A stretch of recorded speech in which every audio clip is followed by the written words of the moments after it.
Bueno, buenos días a todos. Me sumo a los agradecimientos del inicio de Marcela y en particular, como decía ella, al doctor Diego Benavides, a Juan Carlos y al resto de los organizadores de este evento por habernos permitido participar en el evento y estar hoy ahora con ustedes. Bueno, retomando un poquito la exposición, justamente esa preocupación que veíamos generalizada en toda la región fue la que nos motivó a nosotras a impulsar, por un lado, el cambio en Argentina, porque justamente era en Argentina que veíamos donde las demoras se marcaban palpablemente. Hablábamos de casos de 6 semanas de duración, hablábamos de 6 años de duración, perdón, hasta 8 años de duración. Entonces, bueno, la primera inquietud que tuvimos fue la de generar el cambio en Argentina. Lo que hicimos fue contactarnos con Ignacio Goicoechea y plantearle cuál era nuestra inquietud, nuestra preocupación, qué era lo que veíamos nosotras en los casos que llevábamos ante la Corte en materia de sustracción internacional. Nosotros habíamos tenido la oportunidad de trabajar en 25 casos de los que estuvieron en la Corte y habíamos podido mantener contacto personal con los niños. Y veíamos cómo estos niños vivenciaban el proceso o la duración del proceso. Los niños crecían inmersos en un conflicto familiar que no tenía solución en tiempo oportuno. Entonces, esto nos motivaba a generar el cambio. Hablando con Ignacio, le propusimos la idea de hacer este protocolo de actuación.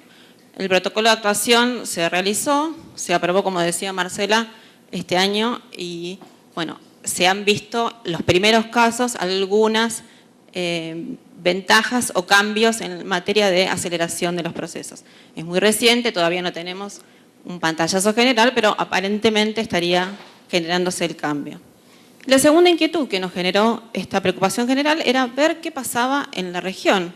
¿Por qué? Teniendo una ley modelo que se aprobó hace 10 años, el mes que viene se cumplen los 10 años, ¿por qué seguíamos preocupados por ver cómo agilizar los procesos? Entonces empezamos a investigar qué era lo que pasaba en cada uno de los estados. Tenemos 20 estados que conforman la región de Iberoamérica que suscribieron el convenio. Entonces la idea era ver qué era lo que había pasado con ellos. Y observando vimos que había 3 tipos de estados. Estados que habían avanzado y habían diseñado procesos específicos. Estados que usaban aquellos procesos abreviados que tenían en sus ordenamientos internos. Y estados que aún no han tomado una decisión, que siguen buscando cuál es el camino. Debo decir que el Convenio de La Haya, en el artículo 2, no exige a los estados diseñar un proceso específico. Sí les exige hacer uso del proceso más abreviado. Entonces, decíamos que teníamos un grupo de estados que habían diseñado procesos. Bueno, estos estados quizás son los más activos, los que han ido más allá de lo que exige el convenio y han diseñado procesos. Dentro de estos estados tenemos a Chile, Panamá, Uruguay, República Dominicana, Nicaragua, Argentina y España. Lo que llamó nuestra atención, bueno, primero es que Chile y Panamá fueron precursores, porque han diseñado procesos específicos con anterioridad a la aprobación de esta ley modelo. Vemos que el de Chile es de 1998, si bien tuvo una reforma en el 2015, el primer auto es de 1998 y en el caso de Panamá es del 2001. Les decía que en realidad lo que llamó nuestra atención no es cada uno de estos procesos porque todos tienen algunas características similares, pero sí llamó la atención de nosotras cómo cada uno de ellos diseñó ese proceso, qué estrategia tomó. Y vemos de esta enumeración que tenemos, por ejemplo, autos acordados o resoluciones judiciales dictadas por los tribunales superiores, como es el caso de Chile y de República Dominicana. Tenemos decretos del Poder Ejecutivo, como es el caso de Panamá, Uruguay, que decidió hacerlo a través de una ley, Argentina y Nicaragua por un protocolo de actuación, y España, que lo hizo a través de incorporaciones dentro de la ley civil española, es decir, de la ley de fondo. Entonces, lo que llamaba nuestra atención es esta posibilidad de recurrir a cada una de estas posibles estrategias, es decir, no esperar el dictado de una ley, sino impulsar a nuestros estados a que adopten cualquiera de estas posibles soluciones para dictar lineamientos procesales. Es decir, no es necesario esperar que nuestro poder legislativo ponga en agenda esta cuestión, sino que podemos hacer uso de cualquiera de estas vías. Bueno, decíamos que teníamos un segundo grupo de estados, que son los países que hacen uso del proceso más abreviado con el que cuentan. Acá podemos mencionar a El Salvador. Ayer Alex nos contaba cómo funciona la LEPINA y mencionó justamente el caso de la sustracción internacional.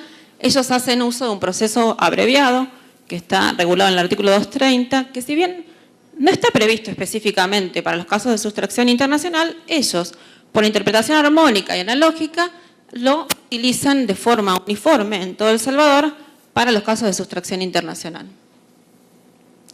Tenemos el caso de Colombia. Colombia tiene en el Código General del Proceso también un proceso verbal, declarativo y sumario que está previsto para casos contenciosos que no tengan un proceso determinado.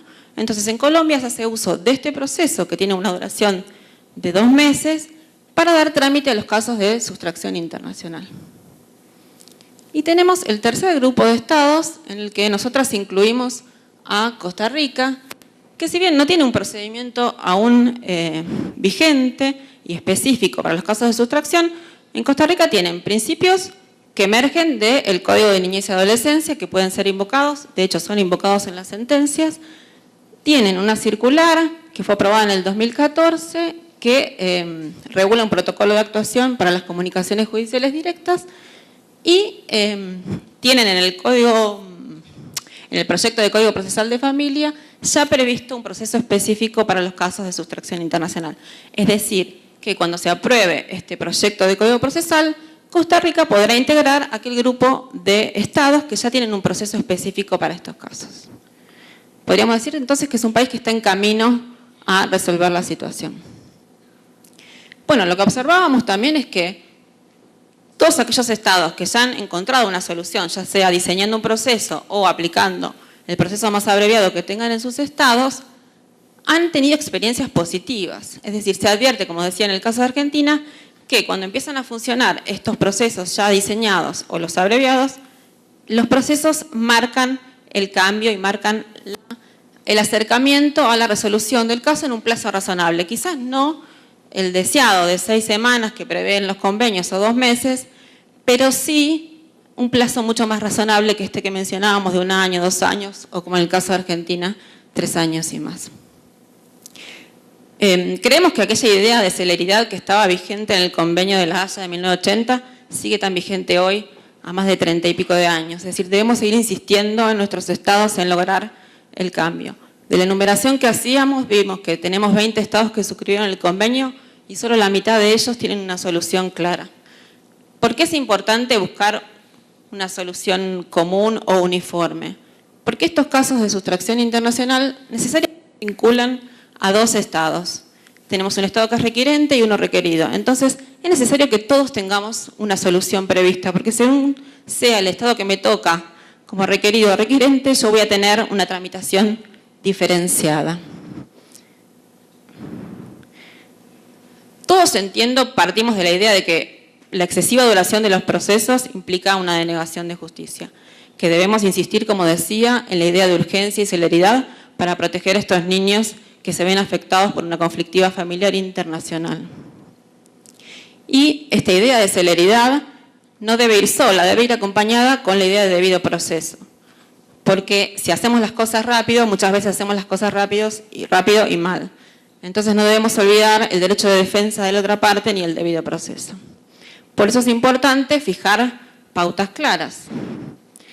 Y en esta idea de fijar pautas claras e ideas o soluciones comunes, nosotras pensábamos que si estamos hablando de un código procesal de familia tipo para Iberoamérica, ¿por qué no pensar en incluir en este proceso, en este código procesal, ya lineamientos procesales para un proceso o la tramitación de un proceso de sustracción internacional? Y de atrevidas hicimos unos lineamientos. Bueno, principios procesales deben estar establecidos. Los principios procesales son los que venimos escuchando todos estos días. Se habló en todo momento de oficiosidad, de economía procesal, de gratuidad. Se habló de la idea de conciliar, de instar a las partes en el proceso a alcanzar acuerdos voluntarios. Nosotros agregamos la idea de concentración de competencia o especialidad, aunque también se habló durante la jornada sobre la especialidad, la necesidad de que nuestros jueces sean especializados en las temáticas que van a abordar. Algunos países ya en materia de sustracción internacional tienen concentración de competencia. Nosotros en Argentina tenemos la provincia de Córdoba que tiene concentración de competencia. El tema de la oralidad, bueno, también se habló durante las jornadas de la necesidad de pensar en la oralidad para los procesos civiles y por qué no para los procesos de sustracción internacional. Mínimamente debe haber una audiencia para que el juez tenga contacto personal y se cumpla con el principio de inmediación. Así que, bueno, según las posibilidades de cada uno de los estados, que incluyen la región, vamos a tratar de instar esta idea de oralidad. El tema de las notificaciones, también se habló del tema de las notificaciones. Alex Marroquín hablaba de las dificultades que tienen en El Salvador para notificar. Eso también les generaba demoras en algunos procesos. Nosotros pensamos que en los casos de sustracción internacional, por la urgencia que está inmersa en estos casos, debe hablarse de notificación con habilitación de días y horas. Y pensamos también que, como se habló en estas jornadas, hablaba Adriana el día miércoles de la tecnología, ¿por qué no incluir a la tecnología también en las notificaciones? En Argentina tenemos ya vigente la notificación electrónica, entonces ¿por qué no pensar en avanzar también en ese sentido en forma conjunta? El rol del juez. De esto también se habló durante toda la jornada. ¿Qué tipo de juez queremos? Pensamos que para los casos de sustracción internacional es importante que el juez tenga contacto directo con las partes, sea un juez director del proceso, que tenga facultades para ir impulsando el procedimiento hacia adelante, que cerrada una etapa inste la continuación del proceso y no espere que las partes lo hagan. Debe tener conocimiento en la materia, hablamos ya de la especialización o de la concentración de competencia, y debe tener una función docente. ¿Qué queremos decir cuando hablamos de función docente? Que el juez que interviene en un caso de sustracción internacional debe acercarse a las partes, debe ponerse a la altura en alguna medida de las partes y tratar de bajar la conflictiva, explicarles de qué se trata este conflicto familiar, cuál es el alcance del proceso, hasta dónde pueden avanzar con sus peticiones, para evitar desde el inicio que las partes hagan planteos que no sean conducentes.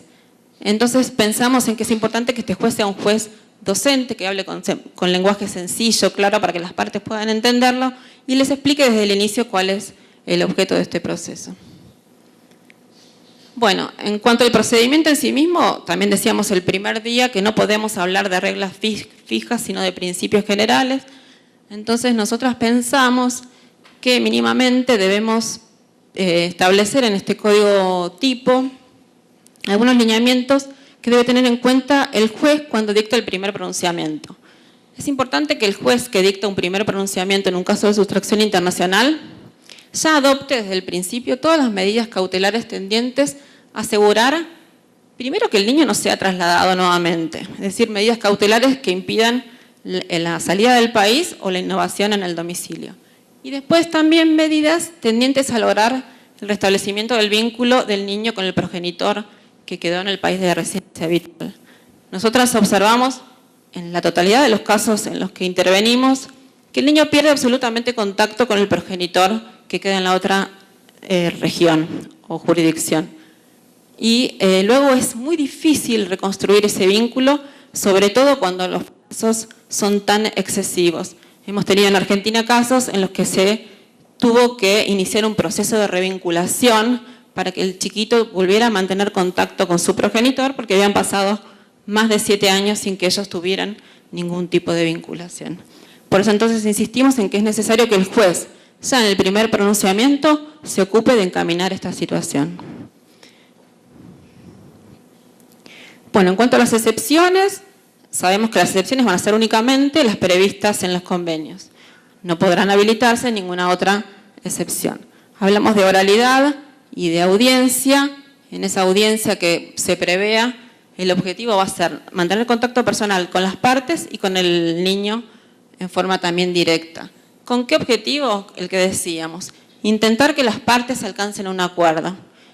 Es importante insistir en esto y insistir en la conciliación en todo el momento, a lo largo de todo el proceso. Quizás conversábamos también en los recesos, la primera oportunidad no es la ideal porque las partes están con el conflicto en su mayor grado de tensión. Entonces es importante insistir en todo momento porque quizás en la primera oportunidad no es posible, pero más adelante, cuando el conflicto va cediendo y cada uno va viendo las posibilidades que tiene de triunfo o de pérdida en el proceso, empiece a ceder un poquito en su postura. Entonces, bueno, decíamos esto de la idea de conciliar. En cuanto a la prueba, bueno, es importante tener en cuenta que lo único que se va a probar es si existió una sustracción internacional, un traslado o una retención y si se dan las excepciones. Lo mismo. Una vez que se produce la prueba, que también va a tener que fijarse un plazo muy acotado, porque si hablamos de 6 semanas de tramitación de la causa, la prueba nunca podría exceder, creemos nosotras, de 10 o 15 días de producción. Una vez que se haya producido, después va a dictar sentencia. Se habló también en estas jornadas de sentencia, de eficiencia en la sentencia, eficiencia en el resultado.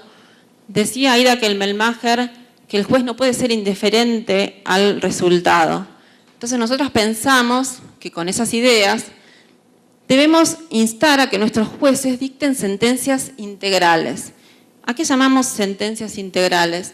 Aquellas sentencias que contengan la mayor cantidad de detalle y de datos para la ejecución de la posterior ejecución de la sentencia. Es decir, que ya en la sentencia de primera instancia se establezca cuándo el niño va a regresar, con quién lo va a hacer, quién se va a hacer cargo de los gastos del proceso, que se levanten las medidas cautelares que se interpusieron o que se dictaron en el comienzo.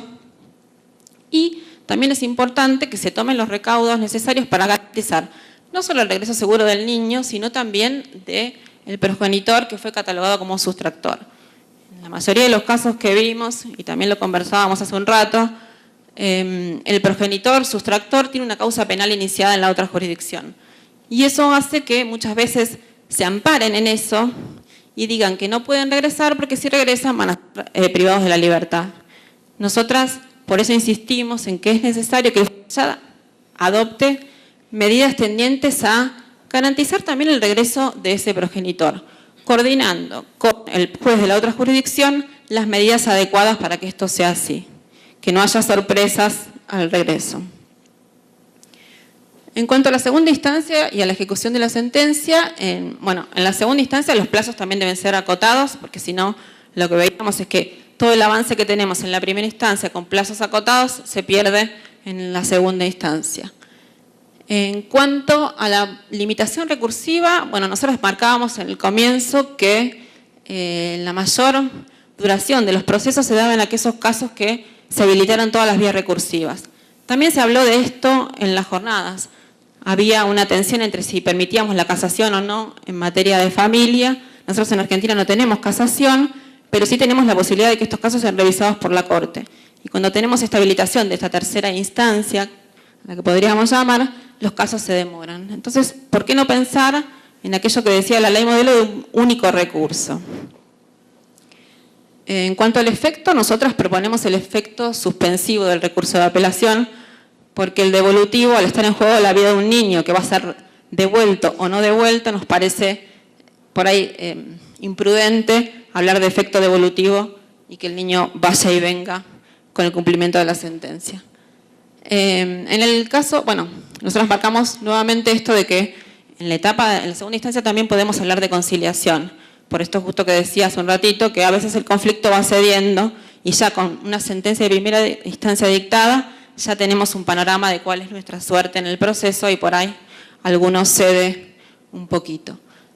Respecto a la ejecución de la sentencia, creemos nosotras que, por ahí de inocentes, que con una sentencia integral nos evitamos por ahí las demoras en la ejecución de la sentencia, porque si ya el juez adopta todas estas medidas, al momento de ejecutar ya no tengo nuevos planteos. Así que creemos que de cumplirse eso podríamos agilizar en ese sentido. Y otro punto que señalamos es pensar en también un plazo para la ejecución de la sentencia. En la Convención de 1989 establece un plazo de 45 días en el artículo 13. Y la ley de Uruguay también establece un plazo para la ejecución que es de 30 días. Entonces también este es un tema para pensarlo y debatirlo entre todos, si es necesario fijar o no un periodo para la ejecución. La cooperación internacional. También se habló de esto, nos hablaba el miércoles Adriana Dreising, de la cooperación internacional, y hablaba de ello también de la coordinación preventiva. ¿De qué hablamos cuando hablamos de cooperación o de coordinación preventiva? Bueno, nosotros creemos que debe dársele una participación activa, tanto a la autoridad central como a los jueces de enlace, pero desde el inicio del procedimiento, para que estas dos instituciones, la autoridad o el juez de enlace, participen en forma activa desde el inicio, colaborando, ya sea con el juez o con las partes, porque son justamente estas dos instituciones las que tienen mayor contacto con la otra jurisdicción y las que tienen mayor conocimiento y especialización. Así que, ¿por qué no contar con ellas desde el inicio? Y otro punto es el de las comunicaciones judiciales directas, que también algo mencionó ya Adriana Dreising el miércoles, y que implica esta posibilidad de que el juez de la jurisdicción que debe resolver la sustracción internacional se comunique con el juez que tiene la cuestión de fondo a resolver, para que de manera conjunta coordinen en forma preventiva, como decía Adriana, la solución. Y nos aseguremos que cuando el niño va a regresar se encuentre con una situación similar o ya establecida para que su regreso sea realmente, efectivamente seguro. Pero, sin embargo, creemos que estas comunicaciones judiciales directas, que se van a realizar por cualquiera de los medios tecnológicos disponibles, deben cumplir con algunas salvaguardas procesales para evitar la violación al debido proceso o a la defensa en juicio. Por eso pensamos que las comunicaciones deben registrarse, debe comunicarse a las partes que se va a hacer este tipo de comunicación judicial para que luego no haya planteos de nulidad. Bueno, estos son puntos de inicio para una reflexión común. Como decía, nosotras de Atrevidas avanzamos en plantear algunos principios procesales que debería incluir este Código Procesal de Familia Tipo para Iberoamérica, pero bueno, está abierto a la reflexión común, pero partiendo de la base que creemos que todos los operadores que intervienen en un caso de sustracción internacional deben tener el mismo objetivo. ¿Cuál es ese objetivo? Proteger el interés superior del niño, que en estos casos no es otra cosa que lograr que su regreso sea seguro e inmediato. Muchas gracias a todos por su atención.